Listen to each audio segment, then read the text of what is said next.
If you are the kind of dude who always attracts these tough, hyper-independent, masculine women, or you wish that your woman was just a little bit more feminine and you're not sure where things changed, what went wrong, or why you're attracting the people you attract, this video is for you.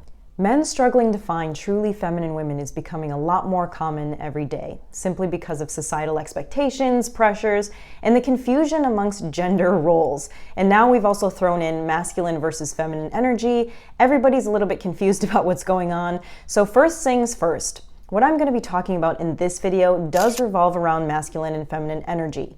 But masculine and feminine energy is not something that's in our genetic code. It's not based off of character traits. It's based on the essence and energy of someone. And masculine and feminine energy is something that all of us have, no matter what the gender. It balances us and it operates like yin and yang. One of the biggest reasons I see men struggling to find a feminine woman is because they're confusing masculine and feminine energy with societal expectations placed on a gender role. This means, what are you expecting your partner to be that you're now deeming as feminine? Because a woman can cook and clean and still be very much in her masculine, where you will then naturally reject her or not be attracted to her. And vice versa, she can be a woman who doesn't cook or clean at all and be very in her feminine, very open to receiving, help you stimulate your creativity, your muse, and you will find her very attractive, very feminine, find yourself going more into your masculine.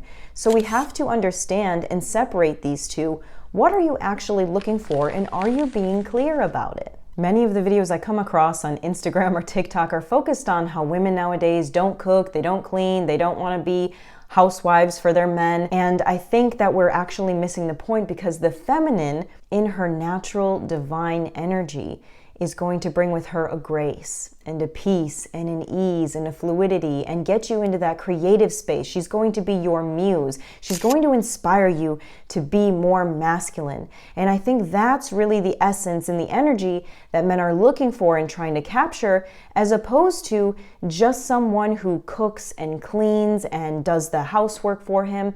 Because there's someone that you can get to do that doesn't love you, that doesn't give you any problems, and it's called a maid. That's why you have to be very specific about what you're looking for and what you want, or else you can end up in these crazy polarities where it's either an extreme of one or the other. A woman who's stay at home, who doesn't have any goals, who doesn't have any interests or hobbies, she nags all the time, she relies on you for everything, and you find yourself becoming unattracted to her, she doesn't want sex at all. Or you have a hyper-independent woman who's very cold, very harsh. She also nags you. She doesn't have respect for you. Maybe she treats you badly. It seems like, men get caught up a lot in these two extremes because they're not understanding what they're actually looking for, and then they go from one to the other. There is a way to find the middle, and it's about providing a space. So if you're a man who constantly attracts the woman who is hyper-independent, is very cold, doesn't have really room to communicate her emotions or feelings, there's two reasons for this. It's completely possible to find a middle ground and find a woman who aligns exactly with your lifestyle, with your goals, with your mindset, but we have to make sure that we are in the right headspace, we are in the right mindset, which brings us to our next point. Are you providing a safe space for the woman of your dreams to blossom? To feel like she can be in her feminine, to feel like she can be in that divine essence. Because the thing about feminine energy is it doesn't have the protection. Feminine energy is innocence. It allows to be protected. So if she doesn't feel safe around you, she has to come up with her own protection, which is where she goes to her masculine side and creates a wall, creates a boundary. And this happens in marriages a lot, when I'll give you 10 seconds to guess why it happens in marriages a lot. Because she feels overwhelmed, like she has too many tasks, too many responsibilities, and suddenly all of the uniqueness of the relationship is gone because she feels responsible for everything. She's taking on all of the tasks, and it leaves no room for sexual energy, for chemistry, for relaxation. A woman needs to have space to create and be a muse. So let's dive a little deeper into that. What exactly is creating a safe space? Because it's not just going to work in providing an income for the household, it's also showing up emotionally, being willing to work through problems, being able to change our behaviors. If a woman isn't supported emotionally, she's not going to feel safe. And this goes for both partners. I'm not just saying that men don't do any of this work. I'm saying that this is how a woman might not feel safe enough to be in her feminine, and she's always going into the masculine. It's feeling like she has a partner and not another child. This means that all of the household tasks aren't falling on her if it's a 50-50 household, that she's not completely stressed out all the time, that she doesn't have this mental load constantly thrown on her. There's a really good movement going on right now where men are starting to acknowledge the mental load that's placed on mothers as usually being the go-to parent.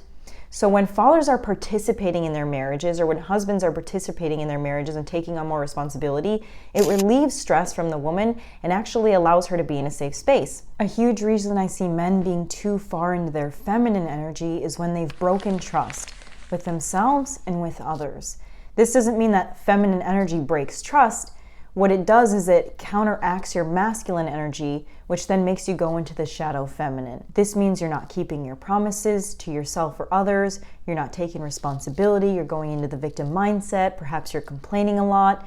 This makes you lose your lust and your zest and your energy for life. It has you stop going for things that actually you want. It cuts out your purpose, your passion, your mission, and allows you to just kind of blame others around you.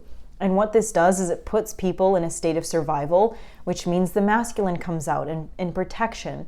So either you're too much in your feminine as far as you're not keeping the trust and promises that you've made to yourself, or you're too much in your feminine where maybe you just embody a feminine energy. And actually that's okay. A relationship just needs polarity to work out, which means a balance. So you can definitely be in a healthy relationship where you embrace more of the feminine energy. Maybe you're more emotionally intelligent, open, aware, creative, and she's more of the provider and the hustler and the logical thinker.